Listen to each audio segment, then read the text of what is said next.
네, 안녕하십니까. 부산대학교 조선해양과학과 정광효 교수입니다. 먼저 소개해 주신 김병수 교수님께 감사드립니다. 지금부터 수소연료전지의 선박 활용에 대한 주제로 말씀드리겠습니다. 발표 자료는 잘 보이시나요, 교수님? 예, 네, 잘 보입니다. 네, 발표 내용은 수소의 선박에 수소를 활용해야 하는 필요성, 여러 선박 연료의 LCA 해석을 통한 환경 영향 분석 결과, 수소연료전지 활용 선박 사례, 수소연료전지 ESS 장비 성능 시험 및 연구 설비 소개, 수소연료전지를 활용한 선박의 개념 설계, 그리고 결론을 포함하고 있습니다. 선박 추진을 위한 에너지원은 인력과 바람, 나무, 석탄, 석유로 발전해왔으며 해양 환경 보존을 위해 강화된 국제 규정에 대응하기 위해서 천연가스 추진 선박까지 발전해왔습니다. 최근 지구온난화에 대한 국제 규정 강화 계획이 발표되면서 새로운 에너지원을 선박 추진에 활용하기 위한 기술 개발이 활발하게 진행되고 있습니다. 선박 연료의 전체적인 변화는 탈탄소를 위한 방향으로 나아가고 있습니다. 최근 대체 선박 연료로 바이오퓨얼, 암모니아, 수소 등이 거론되고 있습니다.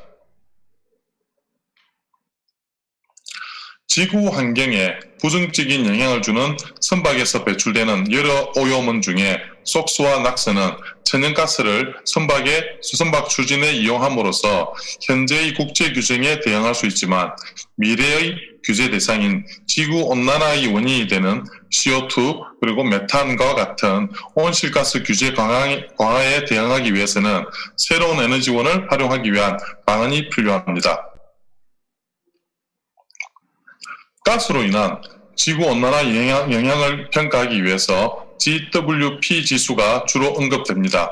GWP는 지구온난화에 대한 CO2의 영향을 1로 정의합니다. 즉, GWP가 1보다 크면 CO2보다 지구온난화에 더 부정적인 영향을 준다는 의미입니다. 즉, 메탄, CH4의 GWP는 21로 CH4가 이산화탄소보다 지구온난화에 21배 더 부정적인 영향을 주는 것입니다. 하지만 CO2의 배출량이 다른 가스에 비해서 많고 대기 중 수명이 길기 때문에 다른 가스에 비해서 지구온난화 기여도가 크게 평가되고 있습니다. 그리고 지구온난화로 1도 상승 시 동물 10% 멸종, 30만 명 사망 증가, 10%의 물 공급 감소, 또 4도 증가 시에는 상당수의 동물이 멸종하고 30에서 50%의 물 공급 감소와 함께 8천만 명의 사망 증가가 예측되기도 합니다.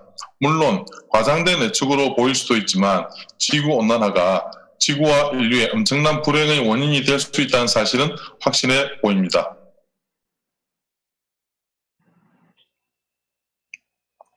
선박을 이용한 해양 물동량은 지난 30년 동안 약 3배 정도 증가하였습니다. 전 세계 물류 운송에 소비되는 에너지의 약 7% 정도만이 선박의 연료로 이용되고 있지만 전 세계 물류 운송에 의한 오염가스 배출가스 대비 속스 60%, 녹스 40%, CO2 15%로 상대적으로 훨씬 많은 오염가스를 배출하고 있습니다. 선박과 차량에서 유기되는 유해가스 양을 비교해보면 세계에서 가장 큰 대형 선박 15척의 배출가스가 전 세계 자동차의 배출가스보다 많고 자동차 100만 대보다 한 척의 연안 선박의 배출가스가 많다는 보고도 있습니다. 자동차에 비해서 선박의 유해가스 배출이 많은 이유는 자동차의 선박보다 훨씬 강한 규제가 조기에 적용되어지고 그에 대응하는 기술이 개발되고 적용되었기 때문으로 판단됩니다. IMO의 온실가스 저감을 위한 강력한 환경 규제가 선박 배출가스 저감을 위한 기술 개발의 계기가 될 것입니다. IMO의 속수와 녹수 규제 강화 이후 천연가스를 선박 연료로 활용하면서 강화된 규제에 대응하였습니다. 하지만 2020년까지 온실가스 배출을 50% 이상 저감하겠다는 더욱더 강력한 규제에 대응하기 위한 대체 연료 중 하나가 수소입니다.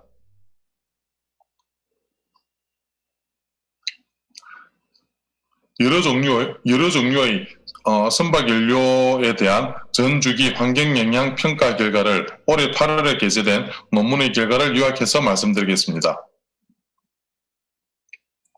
에너지의 라이프 사이클 어세스먼트는 자원의 잠재적 환경 영향을 평가하기 위해서 평가 대상 연료 선정, 유해가스 지수 선정, 해석 조건 결정을 통하여 대상 연료의 전주기 환경 영향을 분석하여 에너지 정책, 공공정책, 기술 개발 방향 설정 등에 반영될 수 있습니다. 연료별 전주기 분석을 위하여 웰-투-웨이크 분석하였으며 유정부터 선박 연료 탱크까지의 웰-투-탱크, 선박 연료 탱크부터 추진까지의 탱크-투-웨이크 단계로 나누어서 과정별 유해가스 배출 원인과 양을 평가하였습니다.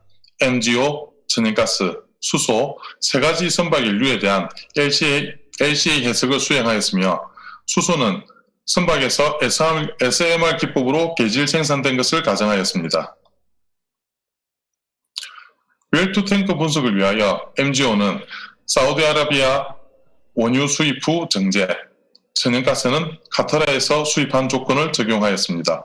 수소는 수입된 천연가스를 SMR로 계절하는데 필요한 에너지는 석탄, 원자력, 재생에너지를 활용하여 발전된 전기, 그리고 국내 평균 전력에 대한 배출가스 지수를 적용하였습니다.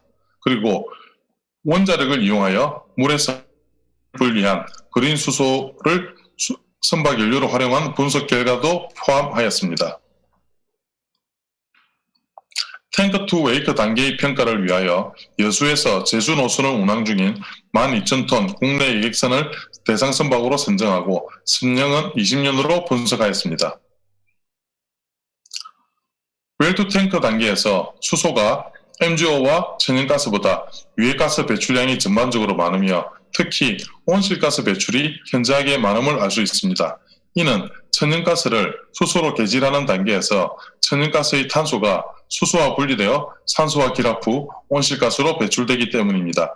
그리고 그래프의 오렌지색은 계질과 액화 공정에 공급되는 전기 발전 시 배출되는 가스인데 석탄을 이용하여 발전된 전기를 사용하였을 때 가장 많은 유해가스가 배출되고 국내 전력의 평균 유해가스 배출을 적용하더라도 유해 배출가스 양이 여전히 많음을 알 수 있습니다.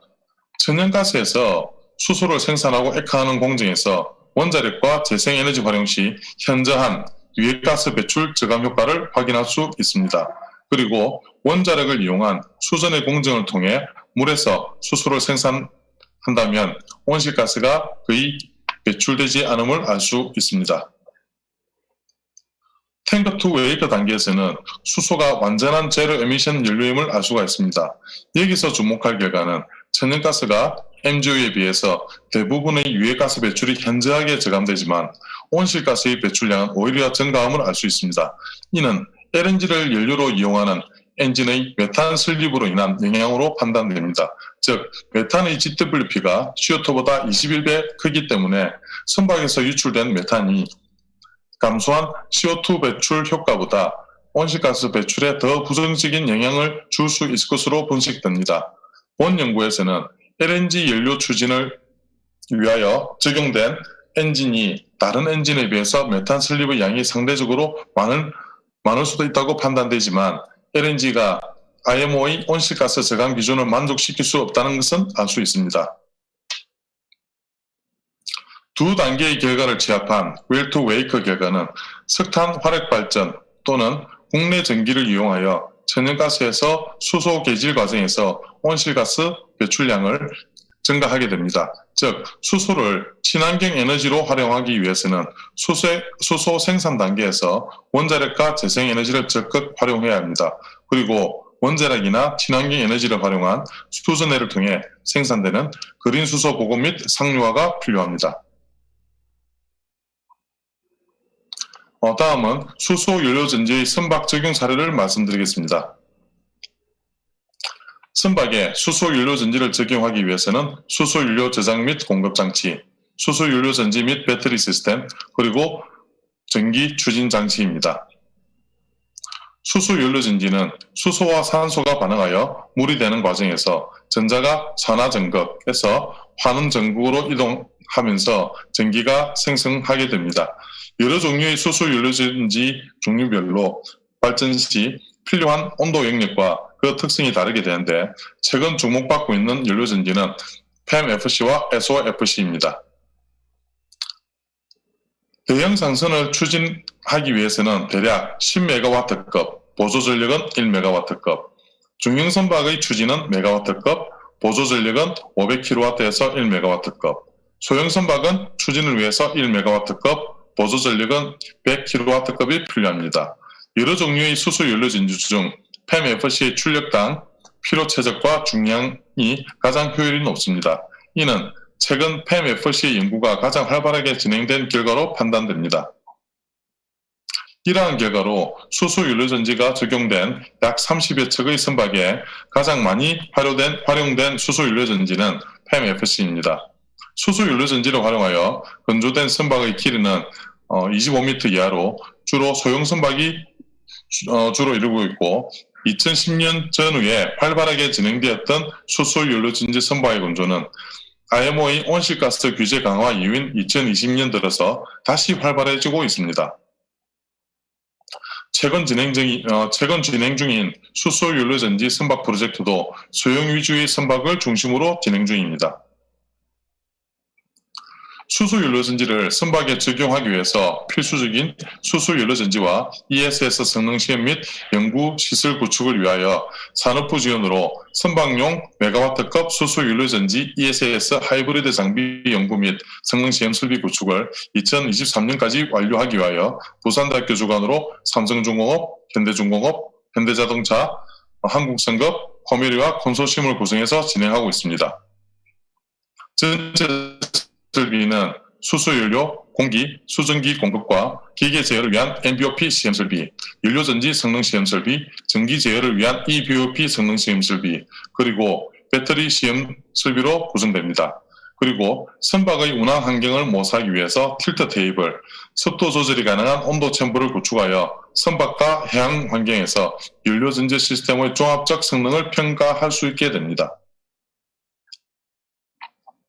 수소연료전지를 적용한 연안선박의 개념 설계 내용을 말씀드리겠습니다. 수소연료전지를 적용하기 위한 대상 선박의 주요 재원을 결정하기 위하여 국내 운항 중인 연안선박 166척을 조사 분석하였습니다. 수소연료 탱크와 수소연료전지 시스템을 배치하기 위해서 약 30m 이상의 선장이 요구됩니다. 국내 연안선박의 77%가 평균 속도 15노트로 운항되고 있으며 약 70%가 100에서 500톤 규모입니다. 그리고 약 100에서 200톤 규모 연안선박의 평균 운항거리는 편도 22마일입니다. 이러한 국내 연안선박 분석 결과를 토대로 개념 설계 대상 선박은 약 150톤 규모, 선속 15노트, 왕복 2회 이상, 운항거리 100마일을 운항할 수 있도록 초기 주요 재원을 산정하였습니다. 초기 조건으로부터 수차례 이터레이션을 통하여 선장 33m, 170톤의 연안선박이 15노트로 100마일을 운항하기 위하여 연료전지 1200kW, ESS 120kW를 선정하였습니다. 15노트로 100마일을 운항하기 위해서 약 525kg의 수소연료를 저장 가능한 700바 고압 수소 저장 탱크를 적용하였습니다. 수소연료전지 추진 연안선의 개념도와 지혜입니다. 수소연료 탱크는 안전을 고려하여 갑판 상부에 배치하고 수소연료전지 설치 공간은 예객실 뒤쪽에 배치하였습니다. 수소연료전지는 600kW PEM-FC 2기, ESS 120kW, 모터는 540kW 2기를 적용하였습니다. 수소연료전지 시스템은 수소연료 공급을 위한 감압장치, 수소연료 재순환장치, 순행식 열교환기 등을 적용하였습니다. 선박의 운항 프로파일을 고려한 예상 전력의 약 25% 정도 리던던시가 확보된 수소연료전지 용량을 확인하였고, ESS의 용량은 선박이 항만 정박과 운항 시 필요 전력에 대응할 수 있도록 설계되었습니다. 참고로 본 개념 설계된 선박은 현재 프랑스 승급의 AIP 획득을 진행 중에 있습니다. 이제 결론을 말씀드리겠습니다. 디젤을 연료로 이용하는 선박과 수소연료전지 선박을 비교한다면 디젤을 추진연료로 활용하기 위한 윤활유 저장 탱크와 관련 장비, 보일러, 스크러버, 보조 발전기 등은 수소연료전지 추진 선박에 필요 없게 됩니다. 두 선박의 장단점을 비교해보면 수소연료전지 선박의 장점은 제로 에미션, 저진동, 신속한 출력 전환, 디젤유 유출 및 악취 등이 없습니다. 하지만 약 1.5배에서 2배 정도의 건조비 증가와 약 10% 정도 중량과 체적이 증가될 것으로 예상됩니다. 아이모는 선박의 제로 에미션을 추구하고 있으며 현재 수소연료전지 추진 선박은 운항 중에 있고 앞으로 더 많은 수소연료전지 추진 선박이 건조될 것은 명확해 보입니다. 하지만 수소를 진정한 제로 에미션 선박 연료로 활용하기 위해서는 그린 수소 활용, 선박 시 수소 생산 시 발생되는 이산화탄소를 처리해야 되는 과제가 있으며 국내 입장에서는 액화수소 수입 또한 해결 방법 중 하나로 생각됩니다. 국내 화학공장의 공정에서 발생되는 부생수소 중 활용 가능한 약 0.500만 톤 규모는 약 100만 대 이상의 수소 자동차와 약 1000척 이상의 수소 연안 선박의 연료로 공급될 수 있기 때문에 현재로서 추가 수입 또는 생산을 고려하지 않더라도 국내 자동차와 연안 선박에 수소를 공급할 수도 있을 것으로 판단됩니다. 국내 연안 선박에 수소 연료전지 시스템이 적극 활용된다면 국내 해양 및 연안 도시의 환경 개선과 더불어 수소 연료전지를 선박에 적용하는 기술 확보와 검증을 통하여 세계 친환경 선박 시장을 주도할 수 있는 계기가 될 것임을 확신합니다. 그리고 수소를 선박 연료로 활용하기 위하여 선박의 제로 에미션을 위해서는 메가와트급 이상의 대용량 수소 연료전지 개발, 선박용 수소 연료전지 시스템 기술 개발, 그린 수소와 수소 액화 기술, 항만의 수소 공급 인프라 구축이 선행되어야 할 것입니다. 이만 발표를 마치도록 하겠습니다. 감사합니다.